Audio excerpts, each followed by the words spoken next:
She boarded quietly, wearing a crisp military uniform and holding a first-class ticket.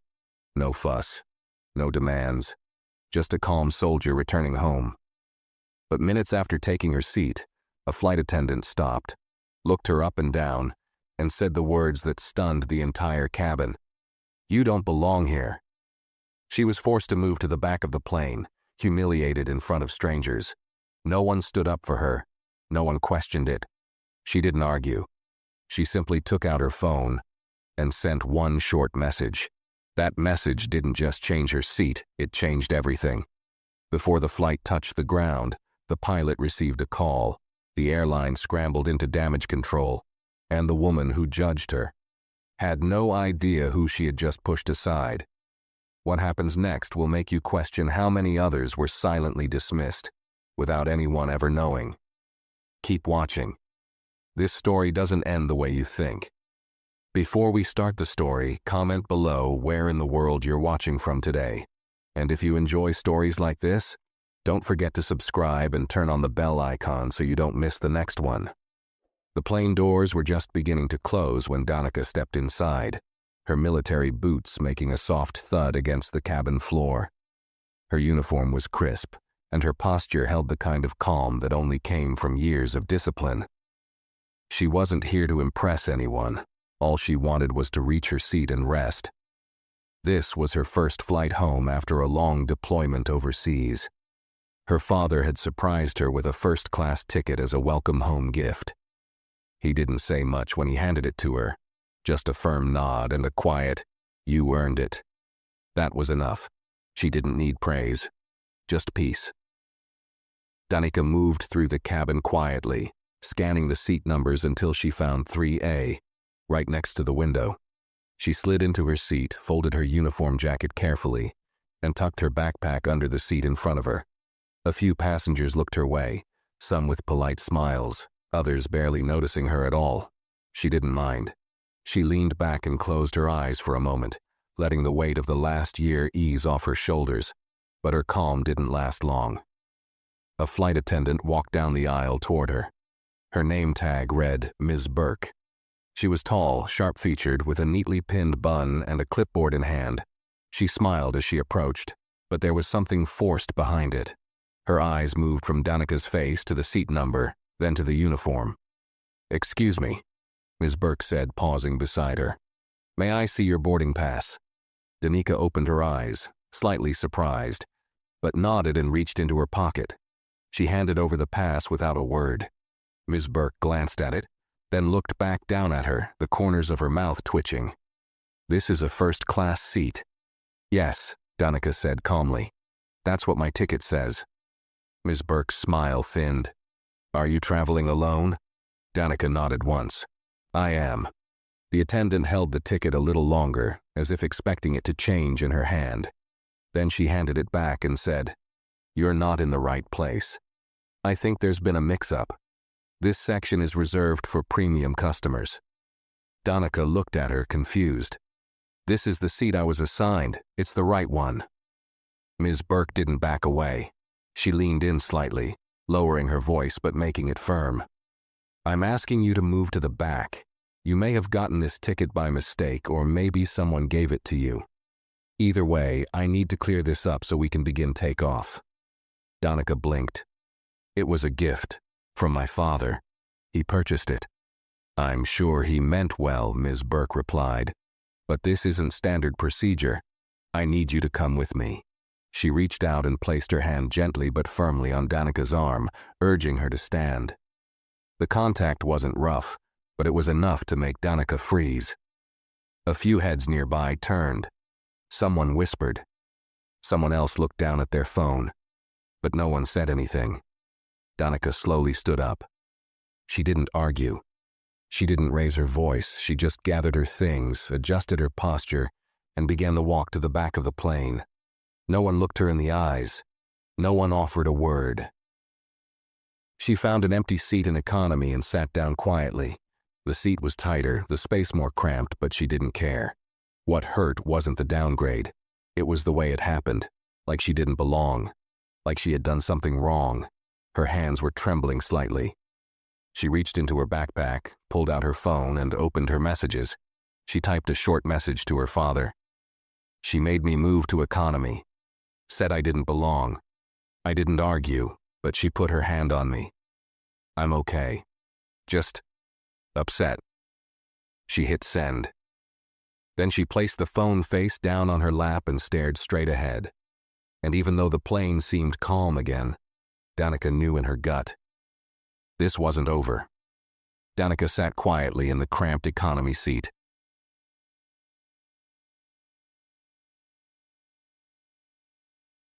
Her back straight and her hands resting on her lap.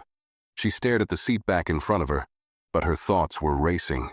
She had trained herself to stay composed in tense situations. That's what years in the military taught her. But no training had prepared her for the kind of insult she had just experienced. It wasn't just about being moved. It was about being judged, instantly, unfairly, and publicly. Her phone vibrated. She looked down and saw a reply from her father. Short, sharp, and unlike him. What exactly happened? Start from the beginning. Danica's fingers moved quickly, her jaw clenched as she typed. She saw my uniform. Asked for my ticket. I showed her. She still told me to move. Said it was reserved for premium customers. She pushed my arm, not hard but enough to make a point. There was a pause, long enough to make her feel the weight of what she had just written. Then another message came. What's your flight number? She read the words twice. Danica knew that tone. Her father wasn't asking for information casually. He was a man who knew how systems worked. Not just in the military, but far beyond. When he asked for details like that, it meant action was coming. She sent the number, then put the phone away and stared out the window. Somewhere at the front of the plane, Ms. Burke was moving through the first-class cabin again, pouring drinks, smiling at passengers, acting like nothing had happened. The image of her smug face sent another wave of frustration through Danica's chest. Near the galley, another flight attendant, a younger woman named Tina, approached her carefully. Was there really something wrong with her ticket? She asked in a low voice, glancing toward the back of the plane. Ms. Burke didn't even look up. She didn't look like she belonged there, she said, adjusting a tray. That's usually a red flag. Could have been someone using someone else's ticket. I didn't want to take any chances. Tina looked uneasy. But she showed it to you, right? She did. But trust me, I've seen enough passengers trying to cheat the system. First class isn't for anyone. Tina bit her tongue and walked away. She didn't want to start a fight. But something about the whole thing felt wrong. Meanwhile, Danica's phone vibrated again. Don't worry about anything else, just sit tight, I'll handle it. Danica leaned her head against the window, trying to calm herself. But something told her.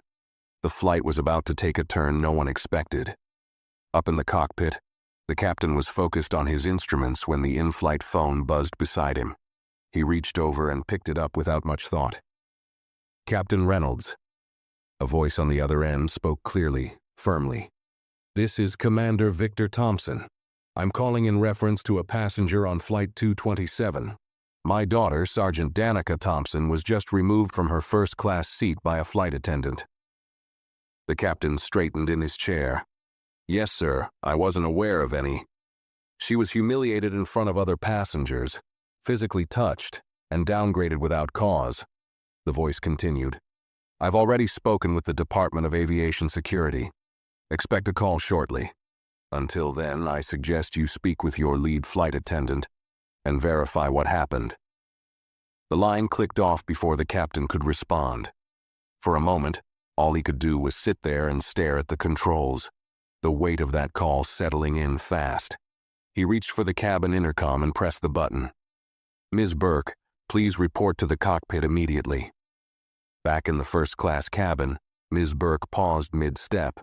She looked confused, even slightly annoyed, but she turned and made her way to the front of the plane. Danica didn't turn around, but she heard the announcement. Her stomach tensed. Whatever was about to happen had already started. Inside the cockpit, Ms. Burke stepped in, still wearing her customer service smile. You called for me, Captain? He didn't smile back. Do you remember a passenger in 3A?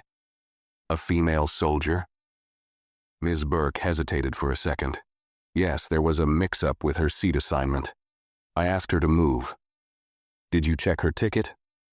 I glanced at it, yes. Did it match the seat? Ms. Burke shifted slightly. It did, but she wasn't listed on my roster. I assumed it was an error. The captain nodded slowly. You assumed, without verification. She was dressed in uniform, Ms. Burke added, her tone defensive now. Passengers sometimes use that for sympathy upgrades. I was just making sure. The captain's jaw tightened. That passenger, he said, is Sergeant Danica Thompson, daughter of Commander Victor Thompson. He's currently overseeing defense operations at the national level, and he's already spoken with the Department of Aviation Security. You've just escalated this flight into a federal matter. Ms. Burke's face paled. I need you to return to her immediately, the captain continued. You will apologize, in front of the cabin, and you will escort her back to her seat. She opened her mouth to speak, but nothing came out. And, Ms. Burke, the captain added, this flight may not reach its destination as planned. You've triggered a federal review mid-air. If that soldier's rights were violated, we'll be landing sooner than expected. Ms. Burke turned and left the cockpit slowly, her hands trembling. For the first time in her long career, she didn't feel in charge. She felt exposed, and she had no idea what was waiting for her outside that cockpit door. Ms. Burke stepped out of the cockpit with her heartbeat pounding in her ears. The air in the cabin suddenly felt heavy. Passengers continued watching movies, flipping through magazines, sipping champagne, but she felt every step like a spotlight was on her. Her polished smile was gone. Her steps weren't as firm. For the first time, the aisle felt long. She hesitated just before reaching the economy section, her eyes searching for Danica. When she finally saw her, sitting calmly, hands folded in her lap, eyes fixed on the window, she froze for a second. The woman she had pushed aside an hour ago was now the reason her name was likely being discussed at Federal Aviation Headquarters. The other flight attendants watched silently from their positions. Tina, standing near the galley, exchanged a quiet look with another crew member. No one spoke. No one offered help. Ms. Burke smoothed her uniform, forced a breath through her nose, and approached Danica's row. Sergeant Thompson, she began, crouching slightly to be at eye level. Her voice was lower now, carefully measured. There seems to have been a misunderstanding. I'd like to escort you back to your seat in first class. Danica turned her head slowly. Her face was unreadable. A misunderstanding? Yes, Ms. Burke replied quickly. Your name wasn't showing properly on our cabin manifest. I assumed there had been an error, but it's been resolved now. Danica looked at her for a moment, then down at her phone. She typed a message with calm fingers. She's here, wants me to go back. Says it was a misunderstanding. The reply from her father came within seconds. Make her say exactly what she did. Not excuses, not protocol. The truth. Danica looked up at Ms. Burke again. You told me to move. You said I didn't belong in first class, and you touched me. Ms. Burke stiffened. It was a small gesture. You touched me, Danica repeated calmly. And now you want to act like it never happened. Nearby passengers were listening now. Some had paused their screens. Others had lowered their drinks. The atmosphere shifted, tense, awkward, still. Ms. Burke's throat was dry. I misjudged the situation.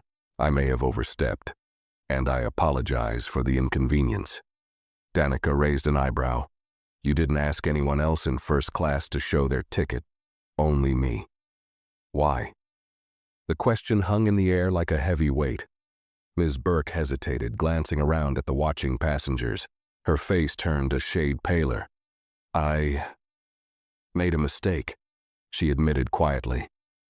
I assumed, and I was wrong. Danica stood slowly.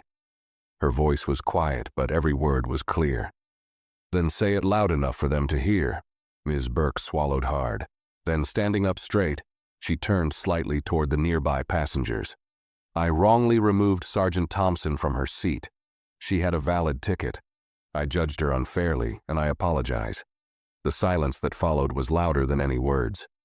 Danica didn't say thank you. She picked up her backpack, gave a small nod, and began walking back toward first class. She didn't need an apology. The damage was already done.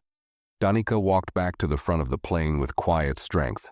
Her steps were steady, her expression calm, but she could feel the shift in the cabin. First-class passengers who had once ignored her now looked up as she passed. Some looked guilty, others quickly looked away. No one said a word. She reached her original seat, 3A, and sat down again, placing her backpack under the seat just as she had the first time. She didn't glance at Ms. Burke, who followed a few paces behind her. The flight attendant stood awkwardly beside her for a moment, unsure of what else to say. "If there's anything I can offer you," she said finally, "please let me know." Danica didn't respond. She opened the small book in her lap and turned to a random page. Her silence was louder than any reply. Ms. Burke turned stiffly and walked back down the aisle. Her face was hot, her hands clammy. She didn't dare make eye contact with the other passengers. In the galley, Tina was waiting. She raised her eyebrows as Ms. Burke approached. "Well?" Tina asked softly. "I apologized," Ms. Burke muttered. "You looked like you were walking to a courtroom," Tina said, trying to keep her voice neutral. Ms. Burke glared at her. "Not the time." "I'm just saying," Tina replied. "It didn't look like it went well." Ms. Burke ignored her and grabbed a tray to keep herself busy. But her hands were shaking slightly. It was starting to hit her now. Not just what she had done, but who she had done it to, and who her father was. She had handled many tough passengers in her years, but none of them had ever made her feel this exposed. Back in first class, Danica flipped the pages of her book, but her eyes weren't reading. She was watching, not the words, just the silence, the tension, the awkward glances around her. The man across the aisle, an older gentleman in a tailored navy suit, leaned over slightly. I saw what happened earlier," he said quietly. "That was unfortunate." Danica looked up, her expression unreadable. "Unfortunate?" He cleared his throat. "Yes, well, clearly it was a mistake. I'm sure she didn't mean anything by it." Danica tilted her head. "Did you say anything when it happened?" He hesitated. "No. I didn't think it was my place." "Exactly," she said, and looked back at her book. The man leaned back in his seat, suddenly interested in the untouched drink on his tray. Danica's phone buzzed. "Dad." "Good. I've been briefed. Stay seated. Security is waiting at the gate." Her lips curled into a small, knowing smile. She didn't reply. She didn't need to. She simply took a deep breath and turned another page. The plane hummed quietly as it cruised through the sky, but inside the cabin, the atmosphere had shifted completely. It was no longer just a routine flight. It was a quiet storm, and everyone could feel it. First-class passengers who once chatted freely were now still, their gazes flickering between Danica and the flight attendants. Even the ones who hadn't seen the incident unfold had felt the tension ripple through the cabin. Something had happened, something that changed the air. Danica sat with her book open on her lap, but she wasn't reading. Her thoughts ran far from the printed pages. She thought about the look on Ms. Burke's face as she stood there, forced to apologize. She thought about how no one had defended her when she was told to move. And she thought about her father, the way he didn't raise his voice, didn't panic. He simply took action. Quiet, focused, unstoppable. The curtain between first class and economy fluttered as Ms. Burke stepped through again, tray in hand. She walked slowly, her steps no longer confident. There was no trace of the tight smile she had worn earlier. Instead, her mouth was pressed in a thin, pale line. Her eyes scanned the passengers quickly, avoiding Danica's seat altogether. She approached a woman in 2C and asked if she wanted a drink. The passenger nodded stiffly, her eyes flicking toward Danica for a second before returning to her tray. It was a subtle move, but Danica caught it. Everyone had seen enough to understand what had happened, even if they pretended not to. Miss Burke moved through the aisle, taking orders with a kind of forced politeness that made her voice shake. She stopped near Tina, who was arranging items in the galley, and leaned in slightly. "I offered her a drink," Ms. Burke whispered. Tina didn't look up. "Did she take it?" She just said nothing. "She doesn't have to say anything," Tina replied calmly. "She's already said enough without speaking." Ms. Burke's jaw clenched. "Do you think they're really going to do something?" I apologized. I explained it was a mistake. Tina finally looked up, her voice steady. "You didn't check her ticket, you put your hand on her, and you judged her before she even said a word. I didn't mean anything by it." "But you did it," Tina replied. "That's what matters." Ms. Burke turned away, unable to respond. She poured another drink, her fingers trembling as she set the glass onto a tray. She couldn't shake the feeling that eyes were on her from every angle, even when they weren't. Every quiet conversation, every sideways glance felt like judgment, and for the first time in her career, she wasn't just enforcing the rules. She was the one being watched. Back in her seat, Danica's phone buzzed again. "Dad, you'll see someone enter the cabin when you land. Stay seated. Let them come to you." Danica responded with just one word. "Okay." She closed the book on her lap and set it on the tray table. Her eyes shifted to the window, watching clouds float by. She had been through worse situations in her life. She had seen combat zones, survived storms, led her team through chaos. But something about this quiet flight, this small moment of humiliation, stung deeper than she expected. It wasn't the seat. It wasn't even the push. It was the silence that followed. The way everyone looked away. That silence said more than any words could. But now, that silence was cracking. And Danica could feel something building, something big. And this time she wasn't going to be the one moved. As the flight began its slow descent, the captain's voice came over the intercom, smooth and professional.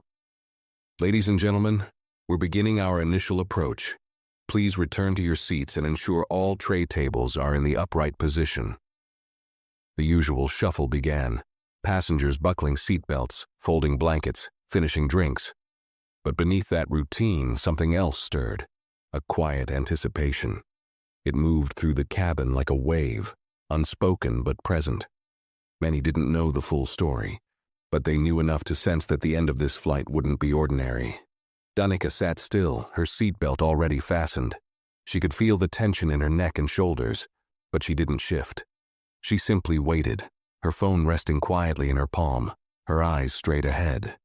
There was a calmness in her that came from knowing what was coming, not just from her father's messages, but from the simple fact that people like Ms. Burke didn't get away with things when they picked the wrong target. Behind her, Tina moved quietly through the aisle, collecting cups and checking overhead bins. She reached Danica's row and paused. She looked at her for a moment, not out of pity, but respect. "If there's anything I can get you before landing," she said softly, "please let me know." Danica gave her a short nod. "Thank you." Tina offered the slightest smile and moved on. A few rows behind, Ms. Burke stood stiffly in the galley, watching every move Tina made. She had stopped offering drinks long ago. She didn't want to walk through the aisle anymore. Not when she knew eyes would follow her. Not when she knew who was sitting in 3A. The weight of her mistake was no longer a private burden. It was public. Every moment since that push had become a spotlight, and now it was closing in. Her uniform felt tighter than usual. The collar rubbed against her neck. Her mouth was dry, and even the smallest task, like folding napkins, felt like a challenge. Tina returned to the galley and quietly began putting things away. "They're going to meet her at the gate," she said without looking up. Ms. Burke stiffened. "What do you mean?" "There's security waiting," Tina replied. "The captain just confirmed it. She's not just anyone, you know. Her father has connections everywhere. She's just a soldier. No, Tina said sharply. She's a soldier who was shoved out of her seat by someone who didn't even bother to look at her ticket. Ms. Burke turned away, pressing her hands to the counter. She had told herself it was a small error, a simple seat correction. But that lie no longer held, because she hadn't checked anything. She hadn't paused to ask. She had looked at the uniform, the skin, the calm posture, and decided she didn't belong. And now she was about to face the price of that judgment. The plane tilted slightly as it made its final approach. From the window, the runway came into view, stretching long and smooth beneath the afternoon sky. Danica watched it without blinking. She didn't know what the next hour would look like, but she didn't feel nervous. She felt ready. She reached down, tightened her seatbelt, and took one last deep breath. And in that quiet moment, with the city below and the plane beginning to lower, one thing became certain. For Ms. Burke, the landing would be far rougher than takeoff. The wheels hit the runway with a soft thud, followed by the familiar roar of reverse thrusters slowing the plane to a crawl. A few passengers clapped lightly, as some often did, but even that felt forced, half-hearted, uncertain. No one really knew what to expect anymore. The usual relief that came with landing wasn't there. Instead, a strange silence settled over the cabin. The kind that came when people knew they had witnessed something wrong, and now they were waiting to see how it would be answered. Danica remained still, hands folded on her lap. Her phone buzzed once. "Dad. They're at the gate. Wait for them." She didn't reply. She simply slid the phone into her jacket pocket and stared ahead. Her jaw was relaxed, her breathing steady, but her eyes were sharp, focused, clear. She wasn't angry anymore. That had passed. What she felt now was something deeper, steadier, the kind of clarity that came from knowing the truth had caught up to someone who thought they'd never be held accountable. The plane rolled slowly toward the gate, and as it did, heads began to turn. Not toward the windows, but toward the front of the plane, toward Danica, toward the curtain. Ms. Burke stood frozen in the galley, her back straight, but her face pale. Every part of her body was tense. She knew what was coming. She had heard the message relayed from the captain through Tina. She had seen the glances from passengers, and she felt the weight of judgment in every step she took since her apology. Tina glanced at her from across the galley. "You should get ready." "For what?" Ms. Burke asked, though she already knew the answer. Tina didn't reply. She just turned away and resumed organizing the serving trays. Her silence was louder than words. The seatbelt sign dinged off. The intercom crackled again. "Ladies and gentlemen, welcome to our destination. Please remain seated until we have come to a complete stop at the gate. Thank you for flying with us." Danica stayed exactly where she was. She didn't reach for her bag. She didn't shift in her seat. She simply waited. Then, the cabin door opened with a sharp hiss. Voices outside. Footsteps. Then silence.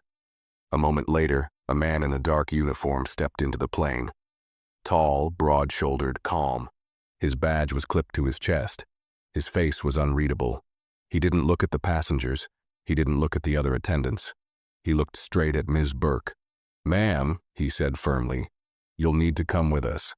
Ms. Burke's mouth opened slightly, but no words came out. The man stepped forward. "There has been a formal complaint and federal notification of misconduct during the flight. You'll be escorted for questioning immediately." A quiet gasp moved through the first few rows. One passenger's hand shot up with their phone, pretending to check a message, but clearly recording. Ms. Burke tried to gather herself. I didn't mean—" "You'll have the opportunity to explain," the officer said calmly. "But not here." She looked around as if someone might step in. Say something. Offer help. No one did.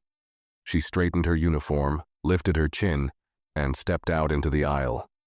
Each step toward the front of the cabin felt heavier than the last. Passengers watched silently, a few leaning to the side just slightly to get a better look. As she passed Danica's seat, she made the mistake of glancing down. Danica met her eyes, calm, composed, unshaken, and somehow that quiet gaze felt more powerful than any words Ms. Burke could have ever heard. She looked away instantly and kept walking. As she disappeared through the cabin door, the silence in the plane deepened. It wasn't until the door sealed shut behind her that people finally exhaled. In her seat, Danica leaned back slowly. She had said nothing, but everything had been heard, and the real consequences were only just beginning. As the cabin door shut behind Miss Burke, a quiet ripple of movement swept through the plane.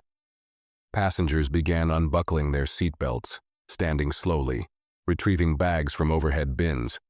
But their movements were stiff, almost mechanical. It wasn't just the end of a flight. It was the aftermath of something everyone knew had gone terribly wrong. Danica remained seated. She didn't need to rush. She wasn't in a hurry to get off the plane. In fact, she had been told not to. Her father's instructions were clear. Stay seated, stay composed, let the next step come to you. So she waited, patiently, unmoved by the noise around her. The man in 3C, who had been pretending to read during the entire second half of the flight, finally spoke. "I didn't know," he muttered, almost to himself, "that you were someone important." Danica turned her head slightly. Her expression didn't change. "I'm not. I just had a valid seat." He looked down, embarrassed. "I didn't mean it like that." "But that's how it works, doesn't it?" she replied. "You're only someone when people find out who your family is. Not when you're mistreated. Not when you're humiliated. Only when it becomes inconvenient for someone else." The man had no reply. He reached for his suitcase and stood up quietly. Around her, more passengers were beginning to move, though they did so differently than before. The casual smiles and business-like small talk were gone. There was an uncomfortable awareness in the air now, a realization that they had witnessed something wrong and stayed silent. Tina appeared at the front of the first-class cabin, scanning the rows. Her eyes met Danica's, and she walked over carefully. "They've cleared the exit. You're welcome to deplane now if you'd like." Danica nodded. "Are they still outside?" Tina nodded back. "Yes. 2 airport security officers and a representative from the airline. They're not here to question you, just to walk you through and provide any assistance." Danica stood, lifting her backpack from under the seat. "I won't need assistance, just the way out." Tina hesitated, then lowered her voice. "For what it's worth, I'm sorry. I should have said something earlier. I saw how she treated you and I froze. I shouldn't have." Danica looked at her, not unkindly. "Now you know how it feels." Tina nodded slowly, her face pink with shame. Danica turned toward the aisle, her shoulders square, her step steady. She didn't rush, didn't glance back. As she passed the remaining first-class passengers, they shifted in their seats, unsure of what to do, whether to apologize, speak, or simply stay silent. Most chose silence. Some bowed their heads slightly. One woman reached into her purse and pulled out a phone, not to record, but to text, probably to relay the scene to someone who hadn't been on the flight. Danica stepped into the jet bridge. The air felt different, cooler, sharper. Waiting just ahead were 2 uniformed security officers and a man in a navy blue suit wearing a silver airline pin on his lapel. His posture was straight, his expression neutral, but respectful. "Sergeant Thompson," he said, extending a hand. "My name is Kenneth Moore. I'm with the airline's executive response team. We've been informed of the situation. Your father has requested full transparency and accountability from our side. I'd like to escort you to the executive lounge where he's waiting." Danica didn't take his hand, but she nodded. "Lead the way." As they began walking through the terminal, employees along the way took notice. Some stood straighter, some stepped aside quickly as if knowing something serious had just occurred. No one asked questions. No one needed to. The presence of uniformed security and a senior executive walking beside a calm soldier told them enough. They passed through a set of frosted glass doors that opened into a private corridor. The noise of the terminal faded behind them. Everything grew quieter, more polished. The floors were spotless, the lighting soft, the air slightly chilled. At the end of the corridor was a set of double doors marked Executive Lounge, private access only. Kenneth paused before pushing them open. Your father is inside. If you need anything, legal support, a written statement, anything at all, we're prepared to assist. Danica looked at him. Does she still work for your airline? He didn't answer right away. Not at the moment. She's been placed on immediate suspension pending full investigation. Danica nodded. That's a start. Kenneth pushed open the door, stepping aside to let her through. And as she entered the lounge, the quiet sound of a coffee machine in the distance and the low hum of private conversations faded behind her. Because now, the real conversation was just beginning. Inside the executive lounge, the air was still, almost too quiet. Soft lights glowed from the walls, and the scent of roasted coffee lingered faintly in the background. Plush leather chairs and private seating areas were scattered throughout, but only one person was seated, alone in the far corner, his back straight, one leg crossed neatly over the other, his hands resting on a closed folder. Danica's eyes landed on him immediately. Her father. Victor Thompson wasn't a loud man, he never had been, but there was a quiet gravity around him that made people stand straighter when he entered a room. He had the kind of presence that didn't need to be explained. Years of service, countless missions, decisions made under pressure. It all showed in the way he sat, the way he breathed, the way he listened. He stood when he saw her, nodded once, and opened his arms for a brief, firm hug. You all right? He asked, not letting her go until she gave a slow nod. I'm okay, Danica said, her voice calm. Better now. He pulled back and searched her face for a moment just to be sure. Then he gestured toward the chair across from him. Sit. Let's talk. Danica dropped her backpack beside the seat and sat down, her posture just as straight as his. The quiet between them wasn't tense. It was focused. They didn't need to rush through emotions. They had been trained to handle chaos with clear minds. I read the report, Victor said, tapping the folder with 2 fingers. I also watched the footage from the cabin. Some passengers recorded it. The story's already moving through aviation channels. It'll reach the media within 24 hours. Danica stayed silent. Victor continued. The airline's already issued an internal statement. They're pushing the misunderstanding angle, hoping to handle this quietly. Danica's expression didn't change. Of course they are. But we're not letting it go, he said. This wasn't just about a bad attitude or poor customer service. This was about judgment, disrespect, discrimination. They want to settle it with a public apology, maybe a free voucher and a press release saying they're reviewing procedures. He opened the folder and pushed it toward her. Inside were printed emails, incident summaries, and a copy of her original boarding pass, Seat 3A, clearly marked.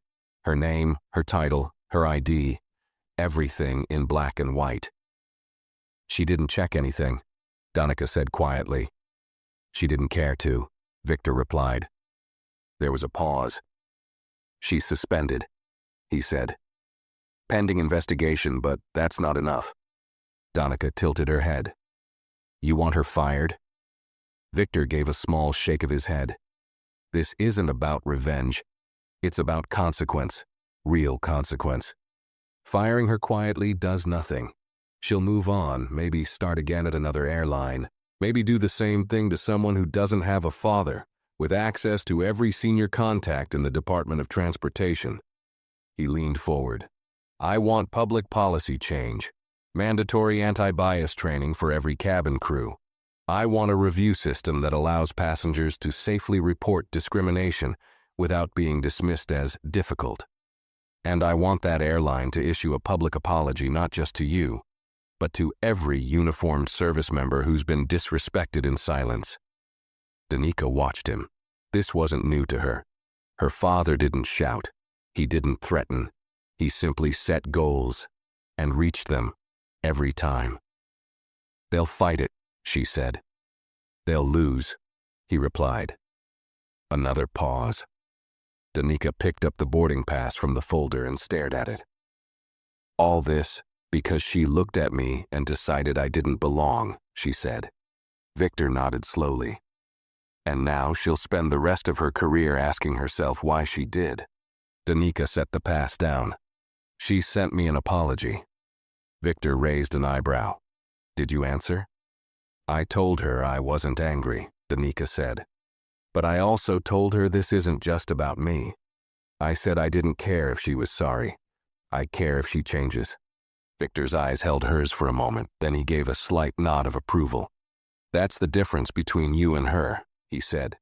You were judged, but you never stopped carrying yourself with dignity, even when no one stood with you.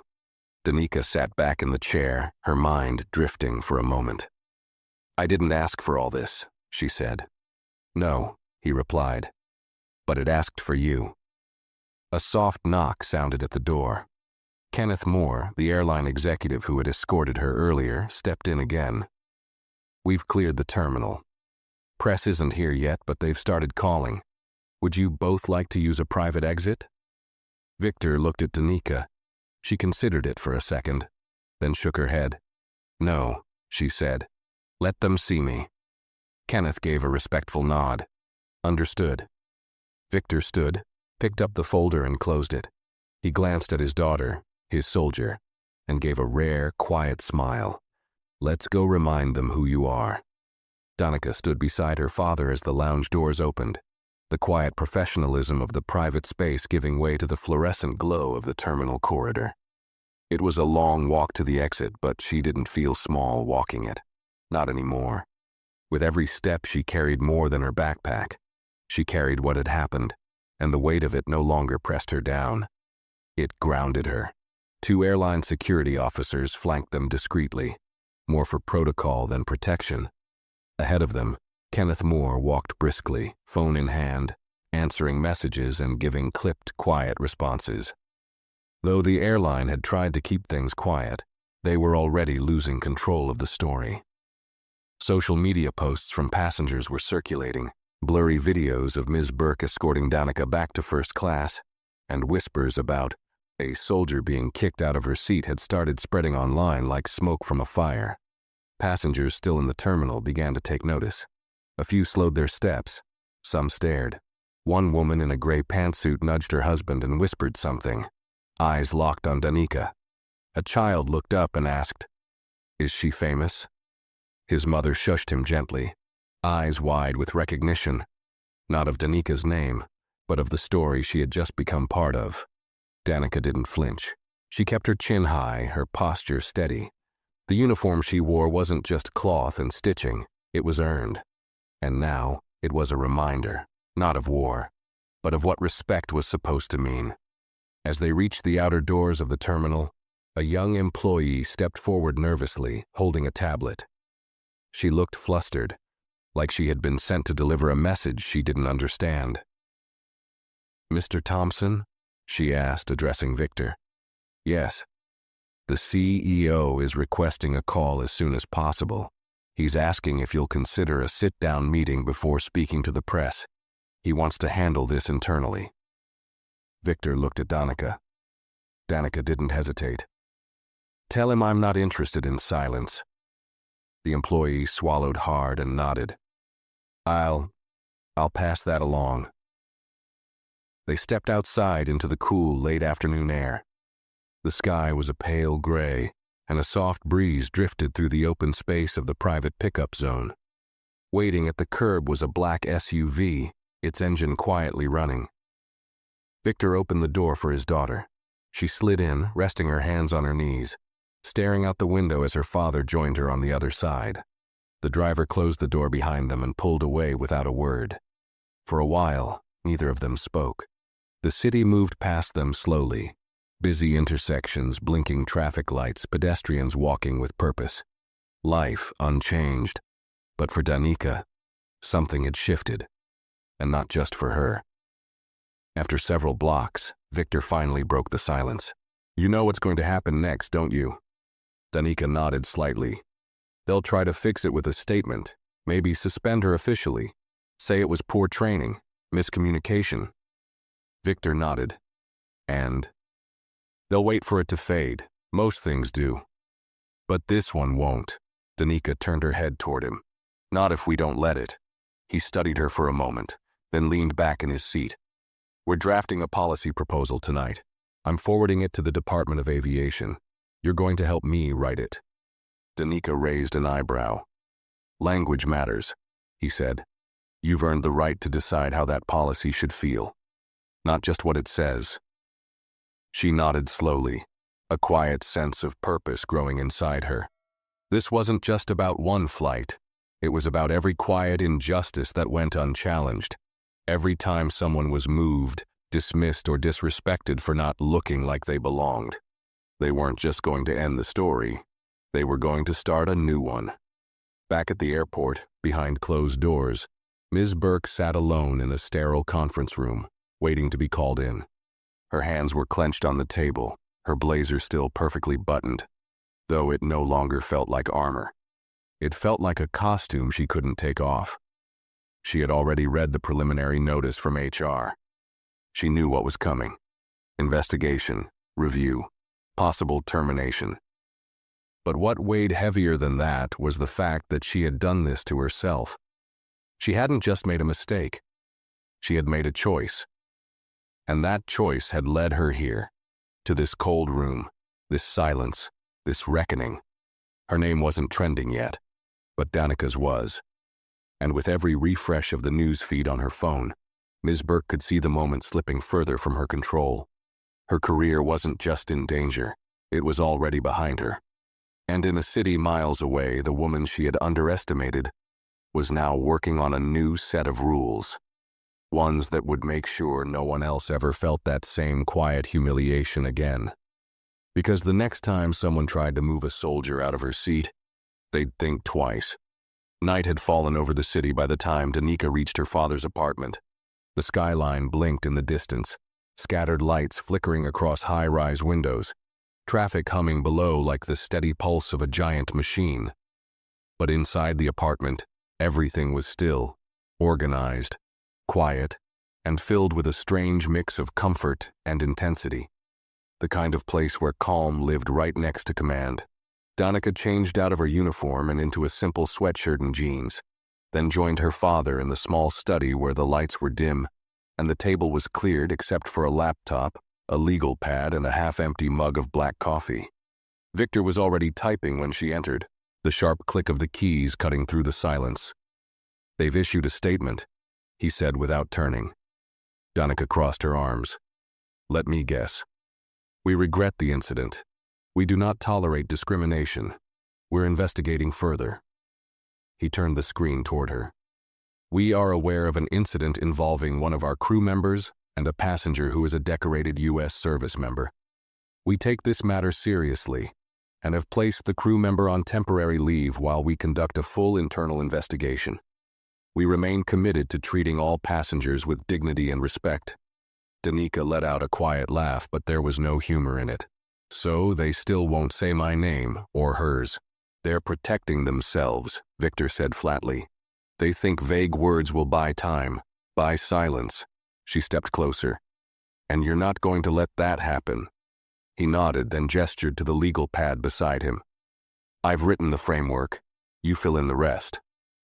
Danica picked up the pen slowly. "What do you want me to write?" "Not what I want," Victor replied. "What needs to be said?" She stared at the page, the blank lines like runways, waiting for direction, for purpose. And then she began to write, "Mandatory policy enforcement against discriminatory passenger handling. No airline employee shall remove, relocate, question, or physically direct any passenger with a valid ticket based solely on appearance, attire, or assumption of status. All removals must be preceded by digital verification of passenger identity and ticket status, recorded on internal flight logs and confirmed by a second crew member. Any violation of this process, intentional or otherwise, shall result in immediate review by an independent ethics board. Additional protections must be established for military personnel, persons with visible disabilities, and individuals traveling alone in premium class seating. Victor watched her as she wrote, his expression calm but proud. Not just because she was strong, but because she was thoughtful. She didn't write out of anger. She wrote with clarity, with purpose, with vision. Danica stopped for a moment and looked at him. "You think they'll listen?" He leaned forward. "They'll listen because the country's watching. And this time, the story isn't being controlled by the airline. It's being told by the person it happened to." She nodded and continued writing, page after page, until her words filled the table. Behind her, the soft sound of a news report buzzed from the living room television. The passenger has since been identified as Sergeant Danica Thompson, daughter of former Commander Victor Thompson, who now serves as Senior Advisor on Aviation Affairs for the Department of Defense. Video footage captured by fellow travelers shows the moment the flight attendant asked the uniformed soldier to move to the economy section without verifying her identity. An increasing number of veterans and active service members are expressing outrage online. Victor muted the television. Danica didn't need to hear the rest. She already knew what was happening. She was no longer just a name on a boarding pass. She had become something else, a symbol of what too many had been forced to endure quietly. Her phone buzzed again. This time it wasn't from her father or the airline or the media. It was from a woman named Kelsey, a friend from her unit, still overseas. "Saw the news. You held your ground like always. We're all proud of you." Another buzz. "Also, it's about time someone pushed back." Danica stared at the message and felt something settle deep in her chest. Not pride exactly. Not relief either. Just a sense of rightness. Of being where she needed to be. Not just in her seat, but in the fight that followed. She set the phone down and looked up at her father. "I want to speak," she said. "To the press." Victor studied her face for a second. "You sure?" "Yes," she said. Not to shame her, but to remind people that silence protects no one, and I won't be silent. Victor leaned back in his chair, slowly nodding. "Then we make sure they hear you." And in the quiet of that room, far from the noise of the runway, the press statements, the public apologies, a new voice began to rise, not just for herself, but for everyone who'd ever been told they didn't belong. The next morning arrived not with silence, but with a surge. By 6 a.m., Danica's name was trending across multiple social platforms. Videos from inside the plane had already reached over 3 million views. Screenshots of the apology Ms. Burke had emailed were being dissected line by line in comment threads. And everywhere, from morning talk shows to veteran forums to news podcasts, people were asking the same question: how does something like this still happen? Inside Victor Thompson's apartment, the TV was already on. Danica sat cross-legged on the couch in her sweatshirt, holding a mug of lukewarm tea she hadn't touched.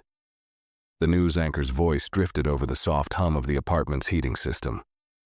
Sergeant Danica Thompson, who was removed from her first-class seat by a flight attendant despite holding a valid ticket, is scheduled to speak publicly for the first time this afternoon.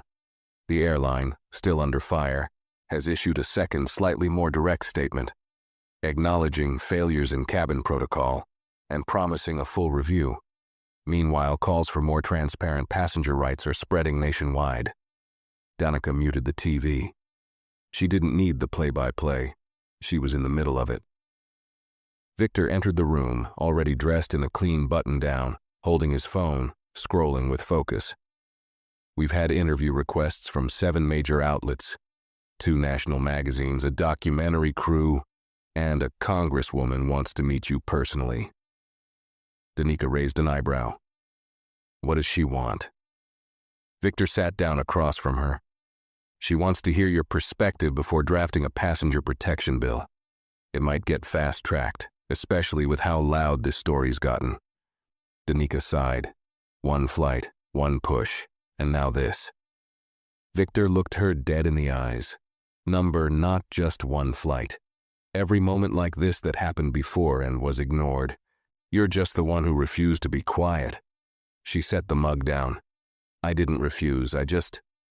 Didn't let them bury it. He nodded. Same thing. There was a knock at the door, a sharp double tap. Danica stood and walked over. When she opened it, a tall woman in a gray blazer stood holding a manila envelope. Ms. Thompson, Danica nodded. I'm here on behalf of the airline. They've prepared a letter, an official written apology signed by the CEO. You are not obligated to accept it or respond. I was only asked to deliver it directly to you. Danica took the envelope without a word. The woman gave a quick nod and turned to leave. Danica closed the door, walked back to the couch, and opened it. Inside was a single sheet, neatly typed. To Sergeant Danica Thompson, we extend our deepest apologies for the events that occurred during Flight 227. The treatment you received does not reflect the values or standards of our airline. We acknowledge the failure to properly verify your boarding status and the inappropriate behavior of our crew member. We are taking immediate steps to ensure this does not happen to another passenger again. You deserved better.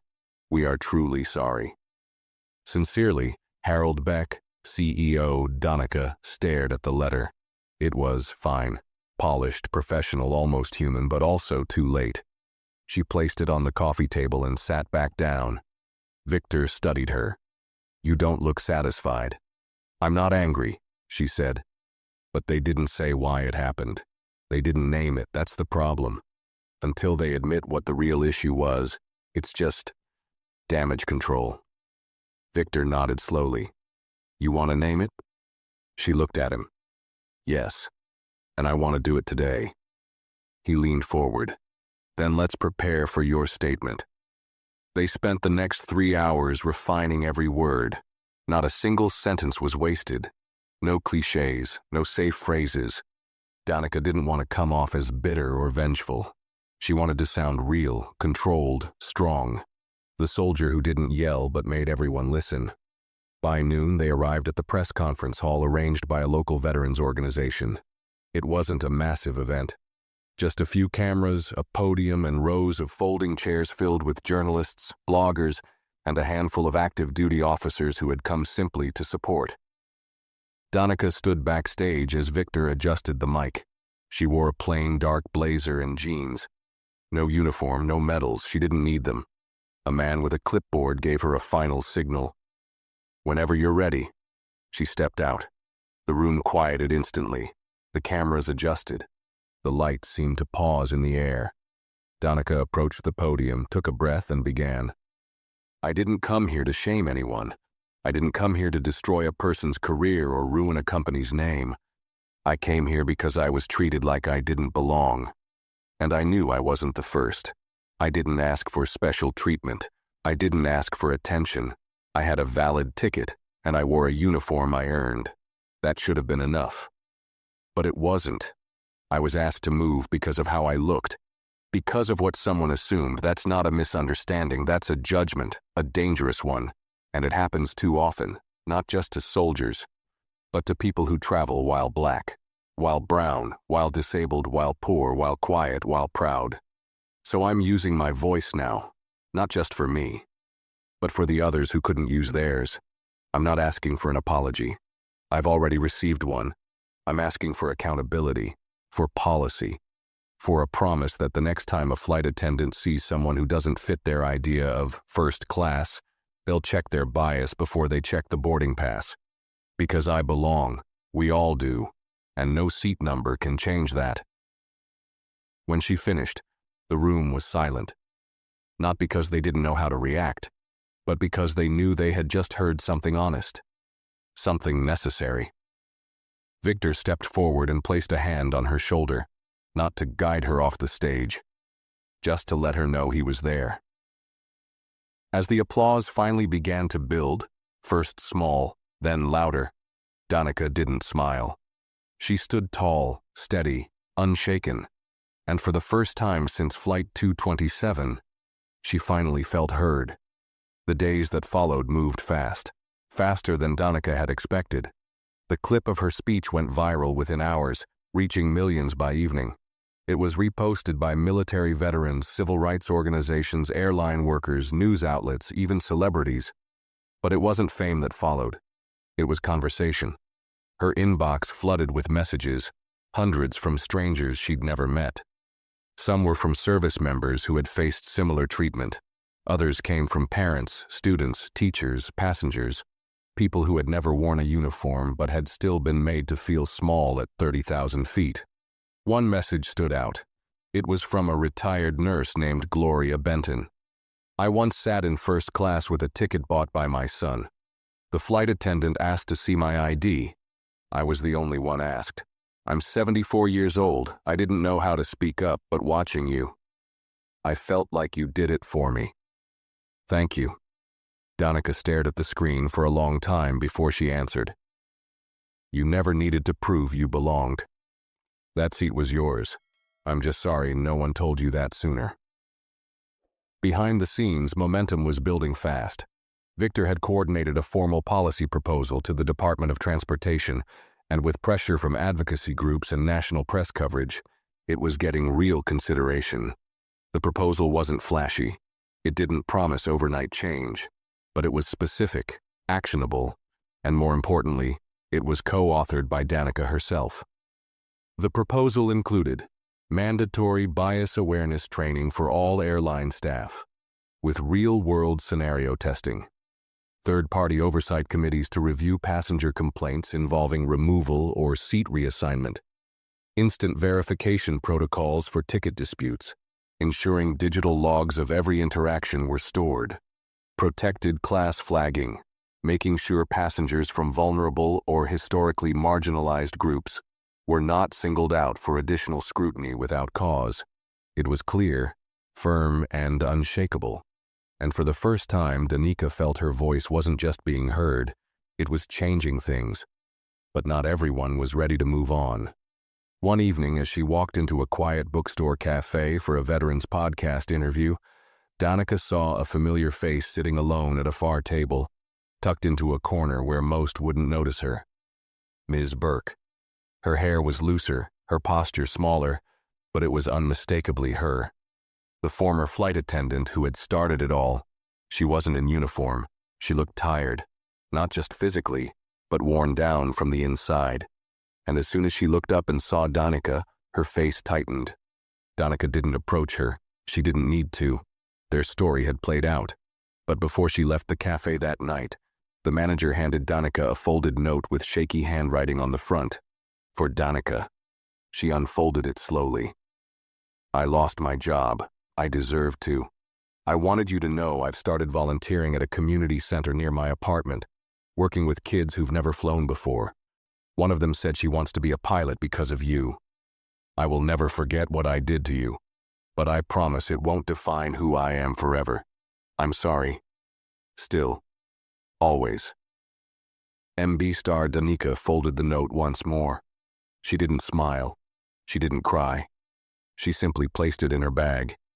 There would be no friendship, no need for closure talks or face-to-face apologies. But that small piece of paper meant one thing. Change had begun on both sides. In the weeks that followed, airlines across the country issued revisions to their training protocols. Several even reached out to Danica for consultations. She didn't accept most offers. She wasn't interested in becoming a figurehead or a brand. She wanted the story to do what it needed to do, and then let it go.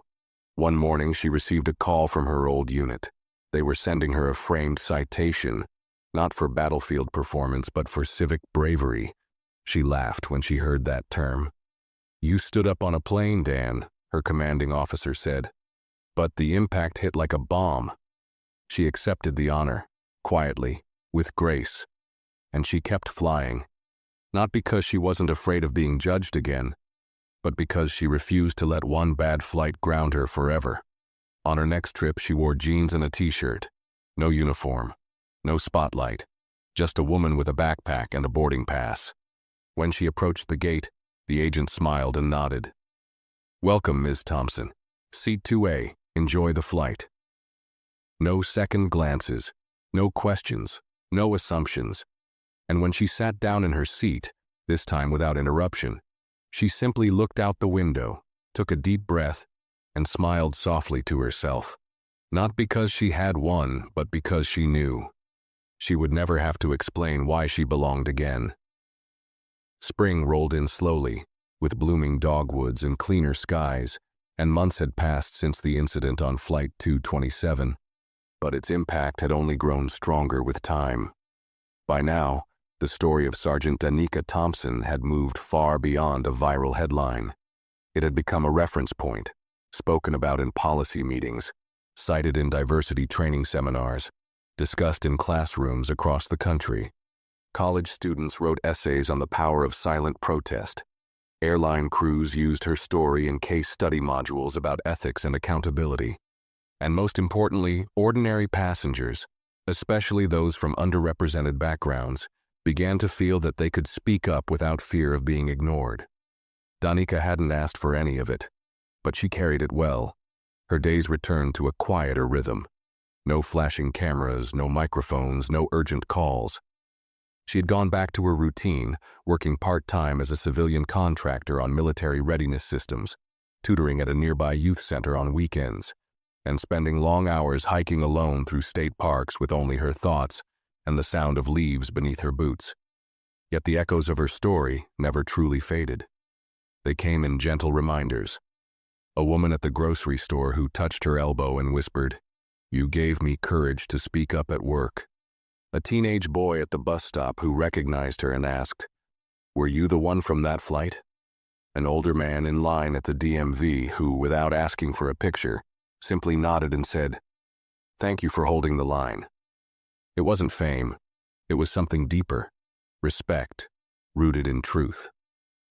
One afternoon, Danica was invited to speak at the National Aviation Policy Forum in Washington, D.C. The event was formal, filled with executives, regulators, and politicians, all dressed in tailored suits and practiced smiles. But when Danica took the stage, again in jeans, boots, and a simple blouse, the room shifted. She didn't bring notes. She didn't need them. She stood at the podium, calm and centered, and spoke not as a victim, not as a celebrity, but as a citizen who had once been told, politely, cruelly, that she didn't belong where she was. The seat I held that day wasn't just a row number. It was a symbol of earned place. I didn't demand it.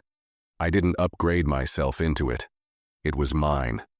But someone looked at me and saw a mistake. That's the core of what we're fixing. Not just policy, but perception. We can train 1,000 employees. We can write 100 rules. But none of that matters if people still believe that some travelers come with conditions, while others are given comfort by default. This isn't just about one airline, or even one industry. It's about the difference between power and dignity. One can be given. The other must be recognized. And dignity is not a reward, it's a right.